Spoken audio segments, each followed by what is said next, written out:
This is the Rip and Read featuring Curtis Sliwa. Now to the Bernard McGurk studios of 77 WABC and Curtis Sliwa. So your son, Anthony Chester, is a hero. And nobody's heard this story before. Maybe you can give us the inside scoop of how he became a hero over the weekend. Sure. Anthony Chester Sliwa, who's grown up at WABC, both the old facility and this new facility. He's been a regular fixture. In fact, he's here 3 days a week after school. He works with promotions, advertising. He does a little bit of everything. He loves radio. And his stepfather is Governor David Paterson. I call him my husband-in-law. So Friday, David Paterson was part of the 5 o'clock roundtable discussion. He generally participates. He's like the only Democrat, right? Right. The voice, because we know that Judge Weinberg, he says he's a Democrat. Yeah, and that doesn't sound like one to me. But Paterson is a Dem. So he was leaving, and Anthony left with him, which they normally do when Anthony's here, and they take the subway home. They take the 6 train home. And that night, they always walk the dog, Bella, at about 8:30. So Bella's this fluffy little yarn dog, a dog who's been there since I was there. And it's a much older dog, but it's Anthony's job to take out Bella to walk. And apparently while Anthony on his own was walking the dog, he saw these 3 teenagers who had scaled a fire escape on a nearby tenement. And he sees, you see something, he's taught to say something. And he told him, what are you doing up there? Get down from there now, I'm going to call the cops. So they scale down, and naturally they talk a lot of trash in his direction, and then they walk away. So Anthony returns with Bella upstairs. He's completed the walk. They're sitting around the living room, and then Governor David Paterson says to him and says to Anthony's mother, Mary, hey, I'm going to take Anthony. We're going to go get Mickey D's, McDonald's, which is right down the block. Right. So they go east on 96. They make a slight left going uptown. The McDonald's is right there. They're ready to walk in, and these 3 teenagers who Anthony had confronted about scaling the fire escape. Well, you know, they were casing an apartment. That's why you scale a fire escape. They confront them. And so they start to get into an argument, and then 6 other adults surround them who are hanging out there. You're kidding me. And so as Anthony described it to me, he said, Dad, you know, I could deal with the teenagers because Anthony is an accomplished martial artist. He graduated the Guardian Angel training program. He patrols. And he, ironically, this week he was going for his purple belt at the Guardian Angel Martial Arts Academy in Washington Heights. So he can handle himself. And so he's dealing with the teenagers, and then all of a sudden this adult woman pops him right in the face. He said when all was said and done, he got hit quite a few times. He gave as well as he took. He said, she hit me the hardest of everybody. Wow. And, you know, in the streets, a lot of times it's the thugette who triggers it, then the thugs jump in. Right. They attack Governor David Paterson. Now, even if you didn't know who Governor Paterson is, and the adults should have known who he was, you can tell he's blind. Right. But this is so typical of what happens in New York City. It doesn't matter. You could be old, you could be feeble, you could be a child. These random attacks are taking place. Anthony defended the governor, and then the governor went back to back with him. They were like Batman and Robin. They gave it, they took it, and then eventually Governor Paterson took Anthony home because he was injured with a neighbor. They all went to Columbia Presbyterian Hospital with Mary, the mother. She kept me informed of what was going on. And subsequent afterwards, 2 of the teenagers came with their parents. They were processed for second-degree assault. And now we await to see what happens to the 6 others. So how long was this beatdown? Are we talking like it was a minute or 2? And no, you know, and why did they stop? I think because they heard the cops were coming. Oh, okay. You know, I think they heard the sirens. Precinct is not that far away. It's further up on 3rd Avenue. So they heard the sirens. And I think they just all scattered and did the bird. So where were the punches that hit the both of them? Where did they get hit? In the face? Or? As Anthony explained, the woman punched him right in the face. So his whole lip was cut. He took 5 stitches. Then there were others who were throwing punches and kicks, and he was able to fend off some and return, his own punches. Governor Patterson grabbed one of them, threw him up against the wall of the McDonald's. So it was an all-out brawl. It was 9 versus 2, and Governor Patterson and Anthony held their own. Now, I have to imagine, so two of them, they turned themselves in with their parents. They were 12 and 13 years Correct. old. Now, that makes me believe those were the two that he originally saw on the fire escape, probably, with right? one other. Now, one other also came with their parent, but apparently, according to the video, he had never engaged, meaning he never physically engaged. Now, he didn't leave the scene, but he never physically engaged, so they decided not to charge him. So this is near or right outside the McDonald's? This is right outside the McDonald's. Remember, Governor Patterson is ready to walk inside the McDonald's with Anthony. They have no idea these 3 teenagers are inside. They start the argument to teenagers. The adults then surround Governor Patterson and Anthony, so there was no way to back up or move away or quote, escape. They were in that circle, and they had to fight their way out. And this was inside the McDonald's or right outside? So there has to be surveillance cameras that probably caught, I would imagine, pretty good pictures of these adults. They have the photos of the 5 that were wanted by the NYPD. They wanted to charge them with gang assault, which is a very serious crime. You don't get remanded to jail and then bailed out, even in Alvin Bragg-land. But I noticed these 2 who turned themselves in, they got second-degree assault. And so they were remanded right to their parents. They have to come back in November. But I'm waiting to see the adults get arrested and clipped and see what they get charged with. So there was, when I first initially heard the report, that Anthony might have suffered a concussion. Was that the case? He had a headache, but it turned out not to be a concussion or a mild concussion, which is great. I've had enough of my own. I would not want to see my son with a concussion because it's like having vertigo for a while. Okay, tell me the moment when you got the call and what your first response was that he had been attacked. Well, his mother, Mary, described what had happened. And when she finished describing it, I said, he's a chip off the old block. He took a shot. He gave it. He defended his stepfather, Governor David Patterson. And that enabled Governor David Patterson to sort of get his wherewithal because, again, he can't see. He's blind. Yeah. And then also begin to defend Anthony. So they were like the Batman and Robin out there on 2nd Avenue between 96 and 97 outside that McDonald's. But it's gotten sketchy. I used to take Anthony there all the time.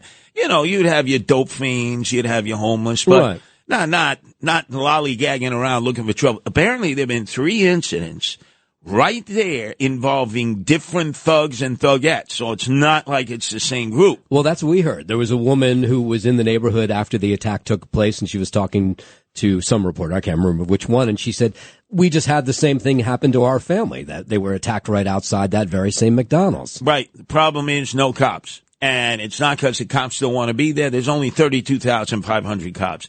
To properly police the city of New York, you need minimum 38,000. So you keep moving them around like chess pieces on a chessboard. So you go from emergency to emergency after the fact. You can't preemptively patrol these areas. If you had cops regularly in that area, those guys wouldn't be hanging out outside of that Mickey D's. And trust me, when I was the McDonald's manager, nobody hung out. You were hanging out outside. I'd come outside and said, hey, look, nobody hangs outside of this Mickey D's. If I come out again in 5 minutes, we're going to have a problem. Yeah, well, it kills business when all these guys are hanging absolutely. outside. And then they're shaking down people and they're woofing down the women and the girls. And it's like you got to go through a phalanx of thugs and thugettes in order to get your mac fries and strawberry shakes. So when I was at the Mickey D's at McDonald's where I started the Guardian Angels on February 13, 1979, I was the night manager. Nobody hung out. You didn't hang out in the lobby. If you didn't buy something, I was going to remove you physically. And they knew Sliwa meant business. I'd always give them a warning. But if I had to come back out there was going to be a problem. And there was no cops back then. You talk about no cops now. I was in the middle of the point where the city of New York was on the verge of going bankrupt, and the new mayor, Ed Koch, had basically cut massive numbers of cops, firefighters, teachers, social workers. So it was far worse then. But you have to get control of your property. Nowadays, whether it's Dwayne Reed, CVS, Mickey D's, Burger King, they don't want any of the employees or the managers to get involved. And that's why thugs and thugettes know that they can hang out. In fact, this is the kind of McDonald's it's turning into it. When I was there, they would give out those little tchotchkes, the glasses. Right. Nobody wanted to see Ronald McDonald. Nobody wanted a Ronald McDonald glass. Up there on Fordham Road in Webster, they wanted the Hamburglar. The Hamburger right, was the most preferred. Right. They can identify with him. Exactly. Right. And by the way, if you go to that Mickey D's now, the corporation in Chicago closed it. They said it's unmanageable. It's padlocked now, which is ridiculous. As long as you have a crew and a manager, it's like back-to-back, belly-to-belly, we're going to control this location. Because there's not enough cops. Well, but here's the issue, Curtis, is if they're the employees who don't make a lot of money, they don't really want to be the people who engage to tell these people to get out of the way. They're afraid, just like everybody else is. What do you think? They were making a lot of money before? No. I used to hire guys and gals who were getting right off of Rikers Island. They used to come in. They know they could get a job with me. And I'd say, hey, this is the beginning of your life. You get a new opportunity. You can establish a track record that you can hold a job. I don't care that you just came out of Rikers. Right. And then I had a crew. When I went over the counter, they followed me. When I went outside, they followed me. When you messed up in our McDonald's, you were dealing with all of us. Because if it was just me, this crazy white boy by myself, how long do you think I would have existed? Not very long, yeah. I mean, that was a very tough area with all those street gangs, Black Spades. You had the Chingling Nomads. I remember battling them. Savage Skulls, Savage Nomads. That was the era, remember, right out of the cult classic, The Warriors. Right. Where you had all these street gangs. Now you don't really have that. Now it's mostly emotionally disturbed, these random attacks. And nowhere, no person is safe nowhere. You see, that's the difference. Nobody is safe anywhere in the city. Well, so that brings me to my next question. Of course, here you have the former governor of New York being attacked in New York City. Where does this go in terms of the NYPD? Does this become one of their number one cases they're going to follow up on? Are we going to find these 4 or 5 people that were involved in the beatdown very quickly because it was Governor Patterson and your son involved? Oh, absolutely. Look, the governor, any former governor like Pataki, any former governor, has at times the opportunity to have state troopers come to their aid if they're dealing with certain problems. State troopers are always available. It's not like being a former president where you always have the Secret Service with you. Right. So I'm sure there were some state troopers involved. The cops were immediately on it. They posted the pictures. They have the video up. We have it on our own website if you want to see it at WABCRadio.com. So they're moving quickly. And I have a feeling that people are going to walk up to them and say, first of all, you idiots, you attacked a former governor. Right. You can't see that he's blind. None of you, the adults, didn't recognize him. And then the son of America's number one vigilante, that Curtis Sliwa. You don't want him hunting you down. No, yeah. So maybe it's best we just walk over to the precinct, turn ourselves in. This is Alvin Bragg land. Nothing's going to happen to us. There are no consequences. You could kill somebody in Manhattan and nothing happens to you. Now, you have the angels that could help you out in this. Are you on your own? Do you have your angels up in that neighborhood searching for these people? No. First thing, some of the investigators, who are former guardian angels themselves, cops, they asked me, please stay out of this. We're getting a lot of pressure from headquarters to resolve this quickly because it's Governor Patterson.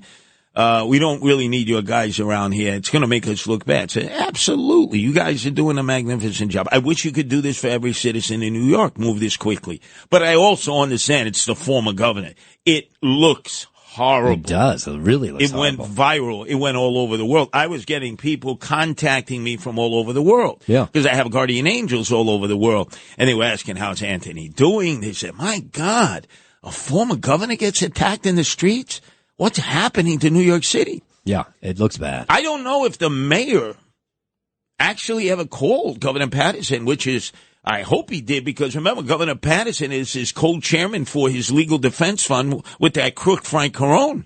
Well, wouldn't it be ironic if he didn't even call to see how yeah. the guy who's raising funds to keep him out of jail is doing? He's a little preoccupied. Everybody in his administration is leaving. He's got to do more than one job. Excuse me, he was at the annual Pulaski Day Parade yesterday. I was there with Nancy, and normally Anthony comes. We're there every year. Nancy's all Polish. Anthony is part Polish because his mother Mary is all Polish. And I'm part Polish. And the mayor was there. He's there. Actually, he's there every year. In terms of the Polish community, he's at most of their events. I'm wondering, we got to find out from the governor. Did he ever reach out? I mean, did he reach out to you? What do you think? I don't think so. But he should. He was right there. It's your son. He was 10 feet away from me. He can relate that. He has his own son. You would think he'd be able to relate to that. Let's just say he does have his son, Jordan, who he loves. He's a little, let's say, involved with a lot of the information that I've given out over the rip and read that the feds have picked up on. In fact, which has led to the resignation earlier today by the crook of all crooks from the Banks crime family, who is the number one guy to the godfather, Eric Adams, Phil Banks. I mean, this guy was corrupt right down to the marrow of his bone. And I'm going to go through that because I think my information and the deep dive of Nancy, who joins me twice a week on the Rip and Read 12 to 1, actually may have led to some of the information that the feds of the Southern District and Eastern District had originally collected, and then obviously they have the resources to go farther than either I or Nancy could. Well, I hope they solve this quickly because when I list my favorite Sliwas, Anthony's number one. Your sister Maria is a very close second. In fact, another day she might be number one. And then all the way down, I don't know your other sister very well, all the way at the other bottom of the list is where you stand. Yeah, so you're a hater. And like Eric Adams says, all my haters are going to be my waiters. So can I put in my McDonald's order to you now? You can if you'd like. What do you like? There's one right down the block from right. us. There's a guy who's a concierge who opens and closes. I say, I don't need you to open the door for me. I say hello to that guy every day as I walk by. You do because he mad dogs you. I fornicate you. First off, he's like 6'9". He's a huge guy. He's salivating. He's clearly emotionally disturbed. Yeah. And that's why I say hi to him. Oh, exactly. Yeah. Because you're from the Heights in Jersey City. It ain't like you in Evergreen in Jersey City. No. You ain't on Martin Luther King Boulevard there or at the Woods Project. No, I am not. No. You're soft. Admit it. No. That's right. I am. Okay. Now, get the hell out of here. All right. Curtis Sliwa. Curtis Sliwa. Rip and Read.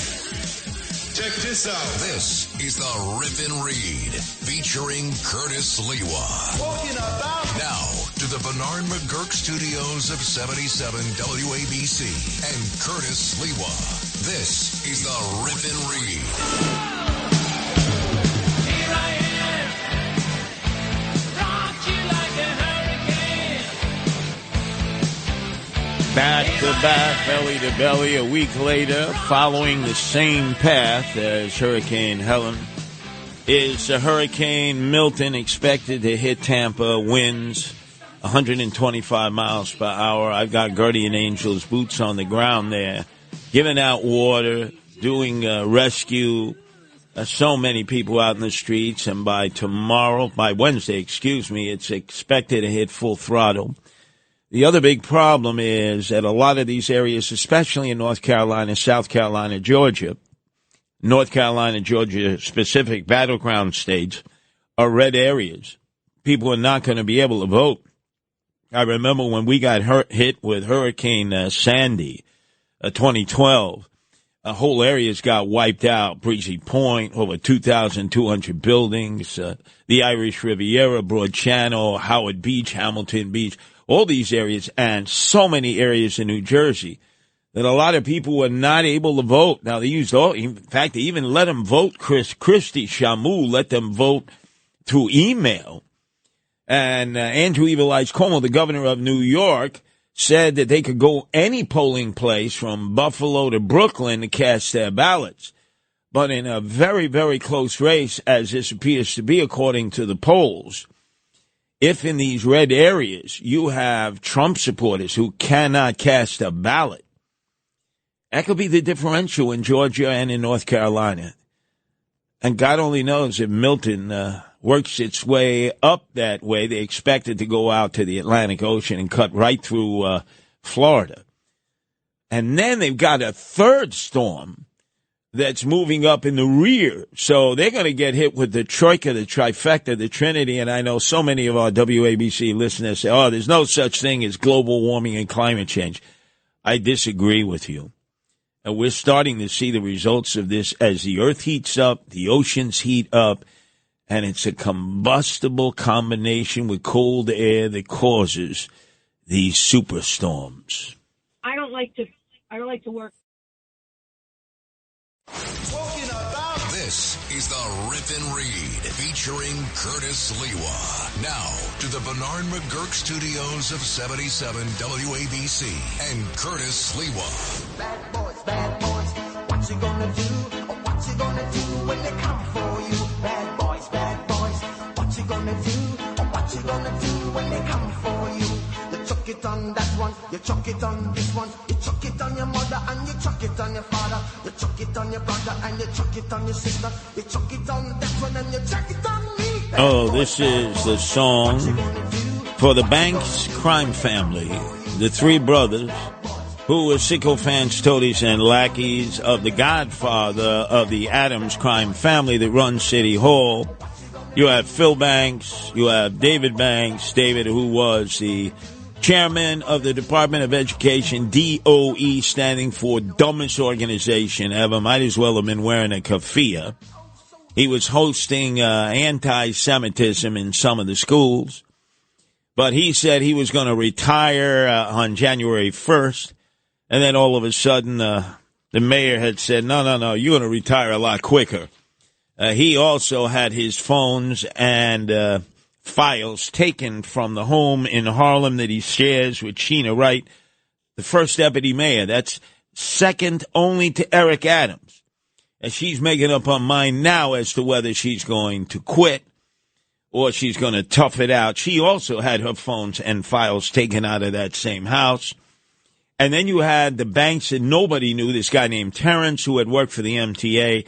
He retired and he set up a consulting agency. He was a lobbyist who didn't file as a lobbyist with city government and was bringing potential vendors to have private meetings with David Banks at the Department of Education, a clear violation of all rules and a side hustle.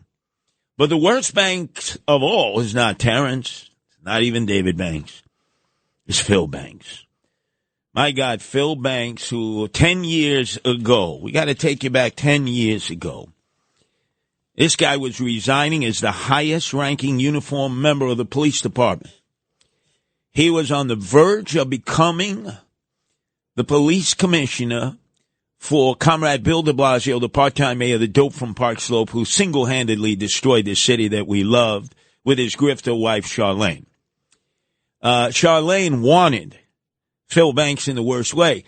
A little birdie tweeted into Bill de Blasio's ear that nobody trusts him with public safety. Nobody did. They shouldn't have. So he chose, let me bring back Bill Bratton from the Giuliani years. People know that Bratton is synonymous with running a good police department. So he did not pick Phil Banks. And the very next day, Phil Banks unexplainedly put in his retirement papers. And everybody wondered, what was that about? Because Bratton liked Phil Banks. In fact, Raymond Kelly liked Phil Banks. Nobody had anything negative to say about Phil Banks. Man, but this guy was being wined, dined, and pocket-lined by the two Orthodox Jewish guys who were in the center of the investigation for corruption of Bill de Blasio, which he was. Jeremy Reichberg and Jonah Reichnich.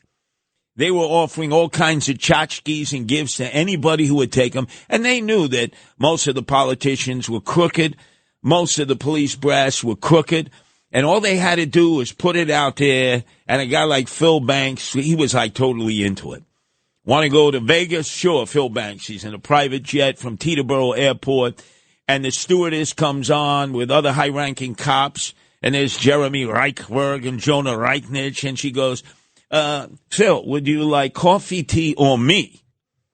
And they're having sex with prostitutes on the jet, sex in Vegas.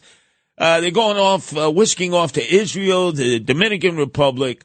And so Phil Banks was being wine-dined and pocket-lined. Massive corruption at the top levels of the NYPD.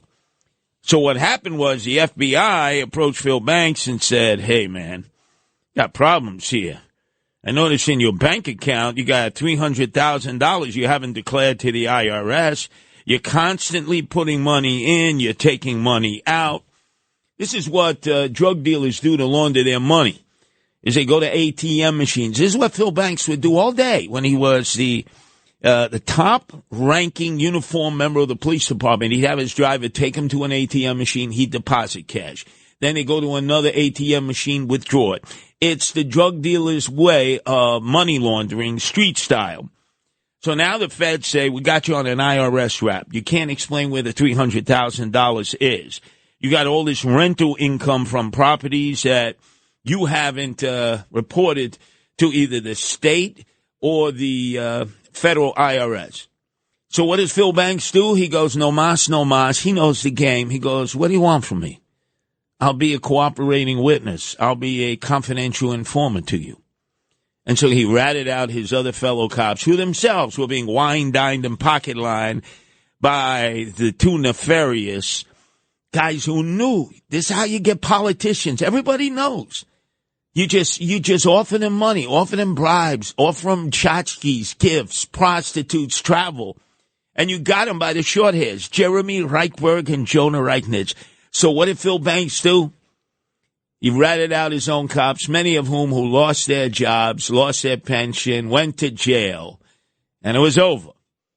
And so we didn't hear anything from Phil Banks for about 7 years. And then all of a sudden, Eric Adams, swagger man with no plan, say, there hasn't been a deputy mayor of public safety since David Dinkins, 2,000 murders a year, 10,000 unsolved shootings. Back then it was Judge Marlin. There was no need for deputy mayor of public safety. He said, I want Phil Banks to be that. 7 years since resigning. Didn't even have a press conference because this guy couldn't handle it. This guy is like he comes out of his mouth. He's a thug, Phil Banks. And he submitted his resignation this morning. He's going to get indicted. He's going to be on a Daisy Jane perp walk soon. The feds are going to have him, his brother Terrence, and David Banks, the former chancellor of the Department of Education. I want to give you just a little sample of Phil Banks when trying to handle questions as the deputy mayor of public safety. Simple questions. And he always had attitude like, I don't have to answer anything. You know who I am? I'm the mayor's boy. I'm the mayor's number one boy. Hi, Deputy Mayor. Thanks for hosting this. I was wondering if you could just explain a little bit, talk about your role in the administration, why are you the best person to host briefings like this? And if you could talk a little bit about how your role differs from the police commissioner. Thanks. That's not a question. You know what? People say, can I ask a question? I would say, you ask a question doesn't mean I'm going to answer it. For one, it's not on topic. Two, I'm not, with all due respect, I'm not trying to be disrespectful. I won't answer that particular question. I'm in this role because the person who was elected mayor has the authority to appoint a deputy mayor of public safety. And he believed that I should be the person in this particular role. And that's why I'm at that role. End of story. Bottom line. Notice no humility. He's not humble. He's not like, hey, look, the mayor's giving me a second chance. The mayor's known to give people second chances. This guy's a dirtbag, and I've been telling you that straight through. You didn't want to listen to me. Today he resigned. Soon he's going to be on that daisy chain perp walk, or something else is going to happen. Hold on. A little more of this degenerate Phil Banks with all of his attitude, with all of his sarcasm dripping from his lips. No. Just for the audience, listen here. You have work to do. All right. So this is where the clown hour starts. So I don't want to keep you three here because you have work to do for the public here. We have a reporter that asked the question, right? And I don't know what the intent of the question was, but at least she has some data, and if she decides she wants to report it, she has it. And maybe the objective is to keep you safe. Some reporters, not all, we go into the clown hour. They don't write any articles about safety information. They get into the clown hour. So you certainly don't need to stick around for this. Continue. And he stormed out of the room. This is in the middle of a press conference. They never had Phil Banks back after that. Instead, what did the mayor do? Did he chastise him? Did he discipline him? Did he suspend him? Did he make him apologize? No. He defended the outrageousness of Phil Banks because You know something? Phil Banks knows where Eric Adams' bones are buried and who buried them. He knows it as well as anybody. I think that when you look at what happened yesterday in this city, a young person was shot in a robbery in a store. It really personifies why I need the best person for the job. I can't leave bad people doing bad things to good people on the bench when I have a talented person that just made some bad bad decisions. He didn't do anything that was criminal. Phil is a great person, the right time to do this job. Yeah, great person, right time to do this job. Guy got busted for money laundering, should have went to jail, became a confidential informant. Cooperating witness. He put cops away that were just as dirty as himself. He knows the ropes. He knows how to play this game. So now he submitted his retirement papers. He had an office in the Verizon building that he shared with Mayor Adams. When they wanted to do business away from City Hall and One Police Plaza where everybody's got to sign in, there's video, there's photographs, you know everyone who's coming to visit. They would have them visit them at the Verizon building in this room. And that's where they would bring the loot. Eric Adams was never there when they brought the loot. Phil Banks was. And if it wasn't loot, it was the kickback of contracts that Phil Banks would have to review. When Keyshawn Sewell was there, the police commissioner that Eric Adams appointed, who had been the head of the detectives of Nassau County and served for a year, she couldn't make any decisions. She would have to meet with Phil Banks on Sunday, and she would have to tell Phil Banks everything she wanted to do as police commissioner, and he would have to sign off on it. So basically, she was a powerless police commissioner. And now he's gone. So let me tell you what Phil Banks is going to do, because he knows the process. His brother David Banks doesn't. Terrence Banks doesn't. The 6 who resigned in this past 3 weeks, and there'll be many more, they don't know how to work the game of becoming a confidential informer, a cooperating witness, wired up like a Christmas tree, answering phones and letting the feds listen to every conversation. Phil Banks does. He's going to cut himself a deal. And when he does cut himself a deal, they're going to tell him when they make him queen for a day at the U.S. Attorney's Office, Southern District, you know who we want. The target of our investigation is Eric Adams. What can you tell us that we don't already know, Phil? Because your own status in the criminal justice system of the federal government is at stake here.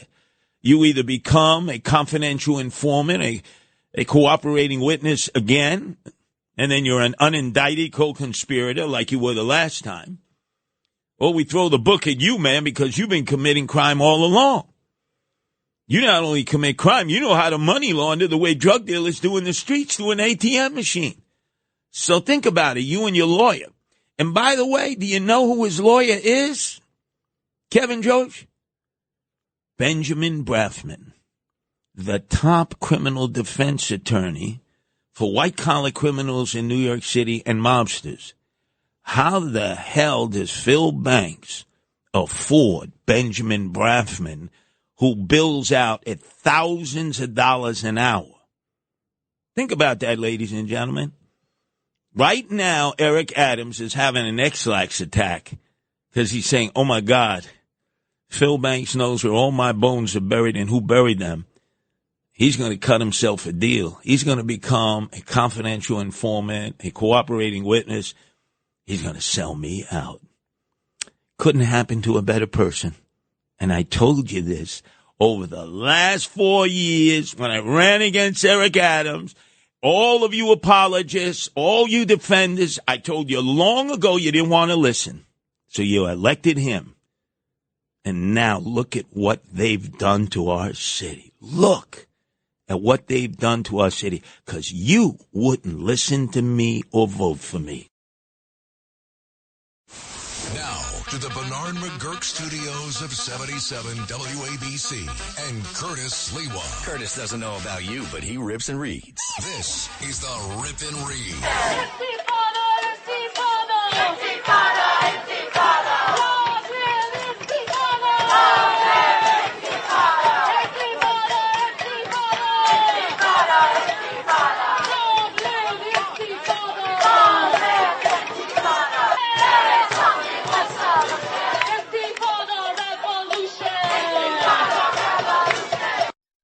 Intifada Revolution. Now, that is the band Uptown.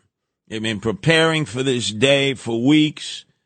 This day where we honor those dead, those taken hostage, those slaughtered, those killed, those raped by the Hamas madmen who bolted across their border with Israel and caused so much carnage and has led to what has been all-out war now for the past year. And you are going to have demonstrators once again come out today on this, the day of commemoration, to support Hamas, Hezbollah, the Houthis, the Palestinians battling the Israelis. They're going to be flying their flags. They're going to be chanting. So that's the Uptown chorus. Now there's a downtown chorus. They're singing somewhat of a different tune. One that's probably even more familiar to you because we were plagued by it for months and months and months. From the river to the sea, Palestine will be free. From the river to the sea, Palestine will be free. Israel, you can't hide. You're committing genocide. Oh, we're going to hear it all day long. And they're going to end up battling with the police. Hopefully, Eric Adams will allow the police to do the job that they have to do and make arrests. But we know that Alvin Bragg will cut them loose. That's what he always does. Look, all of those who took over Hamilton Hall in Columbia got cut loose by Alvin Bragg. All of those who assaulted other students and teachers, adjunct professors, maintenance people on the campus at Columbia University, arrested, charged with all different degrees of assault, cut loose by Alvin Bragg. Almost everybody has been repatriated to Columbia University. But there is one person, that was the leader of the anti-Semitic wolf pack last year. You remember him. Kaimani James. He's from Boston. He was a junior. Remember, he was proud. He was a black transgender. He was always the spokesperson at Columbia University for the encampments. In fact, there's the story that before he came back to lead the protests in the spring of last year, he was actually home for the Christmas break. He had been threatening Jews on campus, threatening to kill them if necessary, although he uses the buzzword Zionist. And so the faculty and the administration decided, well, let's have a Zoom conference with him at his home in Roxbury, Boston, before he comes back. Let's see if we can calm him down, because he really is a good kid. Really? Be glad, be grateful that I'm not just going out and murdering Zionists. They don't deserve to live comfortably, let alone Zionists don't deserve to live. And they're actually having a debate with the guy over a Zoom conference. Like, you don't really mean that. Come on, Mr. James, you don't really mean that. What is a Zionist? A white supremacist. There should not be Zionists anywhere. Zionists are Nazis. Now, you would have thought with that statement, Zionists, a.k.a. Jews, are Nazis, that they would have said, you know something, we tried to resolve this problem, but you're going to come back for the spring semester, forget it, we're expelling you. You're never to come on to the campus at Columbia University again. But they continued to listen to this anti-Semite even after he said this. Zionists, they shouldn't live in this world. And so, yes, I feel very comfortable calling for those people to die. To die. And yes, Kevin Jones, they let him back on campus. He led all the insurrection. He led the encampment. He led harassing Jewish students, Jewish adjunct professors, Jewish professors, chased them off campus. Him and his tribe. And they expelled him.